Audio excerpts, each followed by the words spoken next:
Okay, in this tutorial, I'm going to show you how to set up some locks. We'll go on a very basic shape, and then we'll do something a little bit more intricate.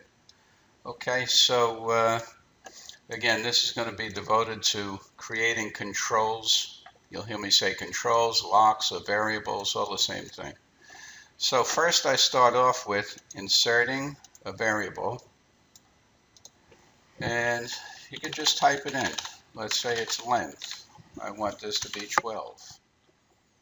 Okay, so now I'm just dictating the types of controls I want. Width, I'll make this 8.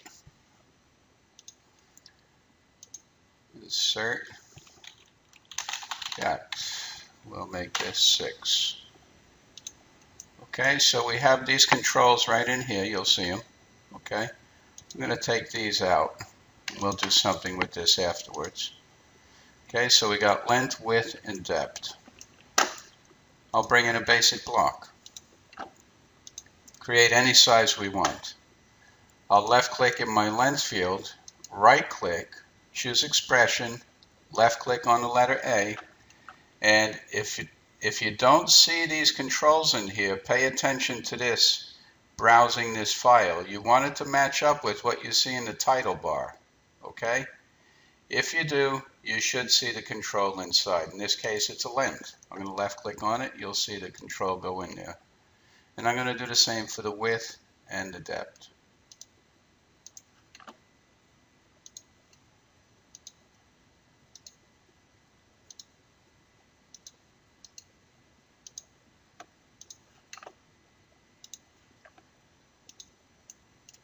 Okay, so now you'll notice we have controls over this box.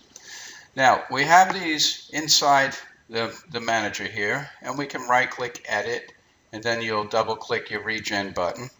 But the fastest way to go is go into the Attributes part, Driving Parameters. We're limited to 20 in here, but over here we can put in a lot more, and you can do them in tandem. You could have 20 here and another 30 on top over here. All right, but when you open this up, you may see existing, prior variables. Just left click and middle click, and that would clear it. Okay, but I want to add new ones. I'm going to left click, right click, browse variables, and put in the length. Left click now, left click here, again left click there, left click here. Okay, so now I have control over my part. I'll just make the length, width 12, depth 3. Press apply. Bingo.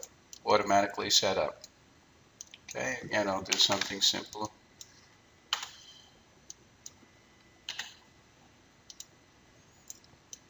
Okay, that's a very basic way to set up variables. Now, I'm going to do something a little bit more elaborate.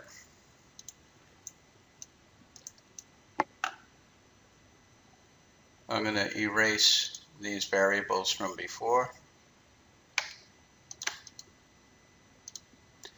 And now I'm going to bring in new ones. We'll create it for a shank. So we'll call this top shank underscore width. Now, whenever you have multiple words, do not put a space in between like this. It won't work. It has to have something in there.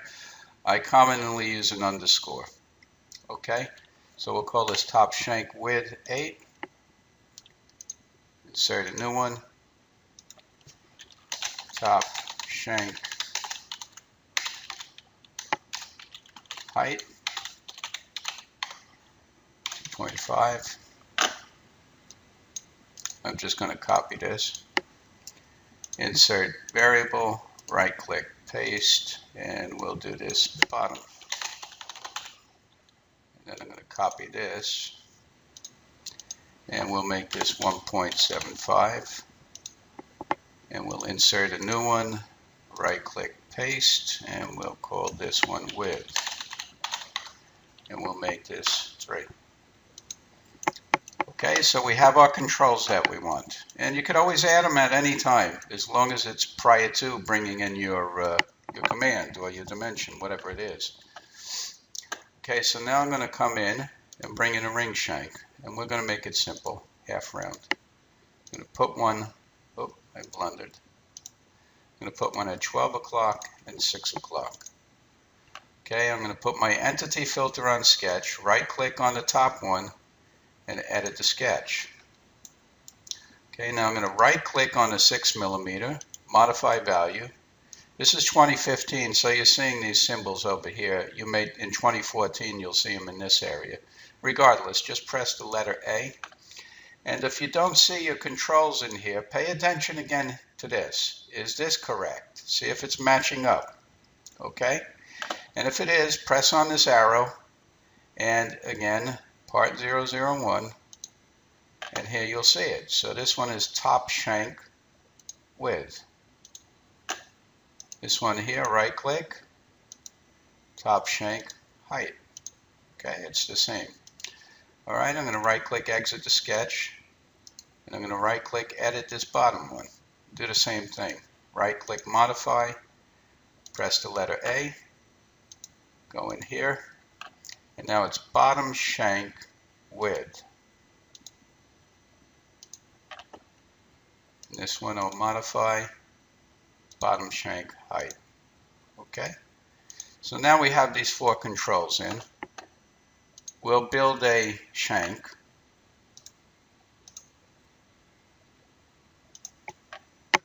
No end caps. Okay, and we have them in history again, in the manager I should say, and we can right click edit from here, but again I prefer, if I have the room, to put them inside here. We have the prior length, width, and depth. I'm going to left click and middle click to erase them.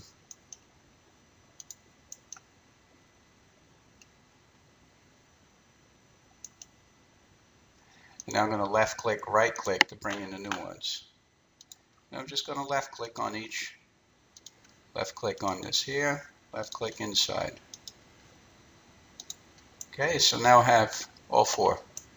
And really with this you can create an infinite amount of shanks.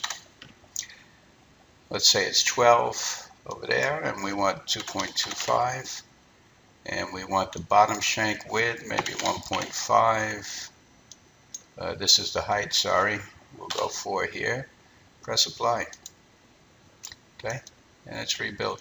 This is very basic. We have a complete libraries of these already made with the controls in them.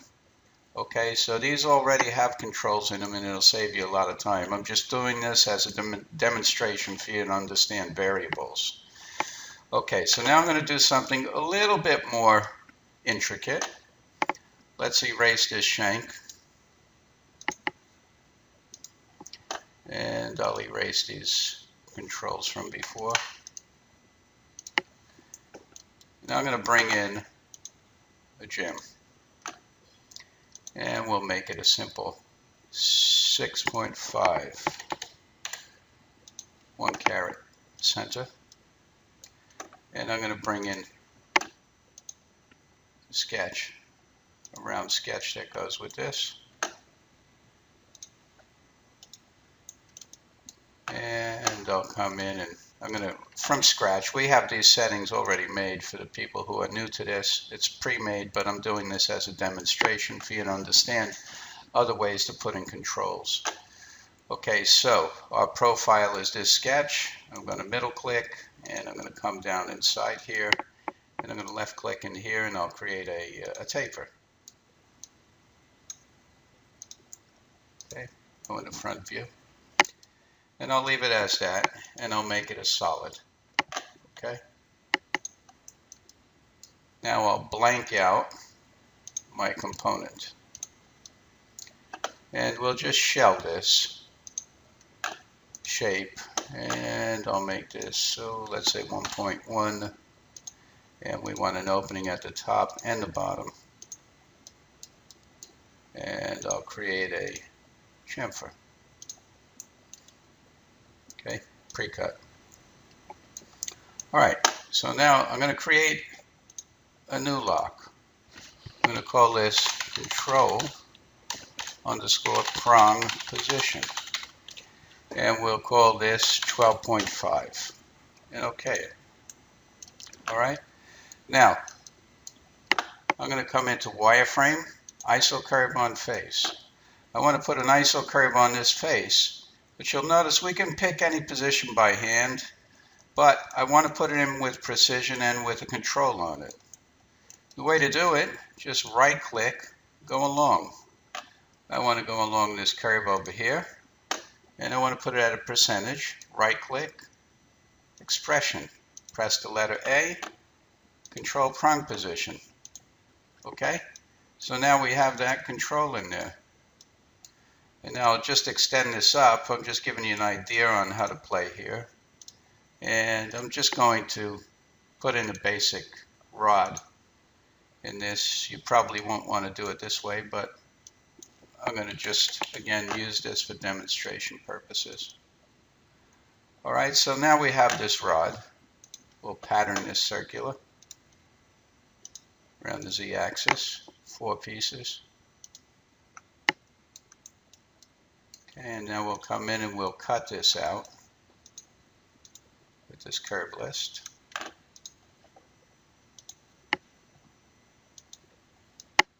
Okay. All right, so now you have your prongs. Let's put in our control. I'm going to erase the last one by left clicking and middle clicking.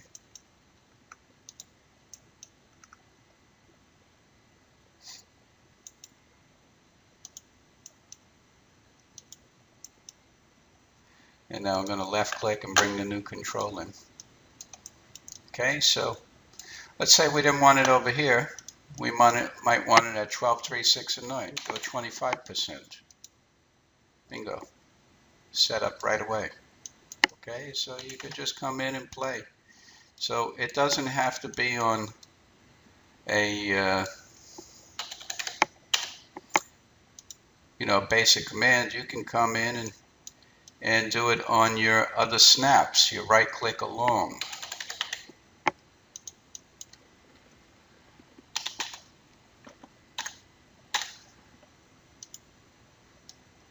Okay. You won't want 30, but I'm just playing around so you can get an idea. We'll go back to 12.5 and OK.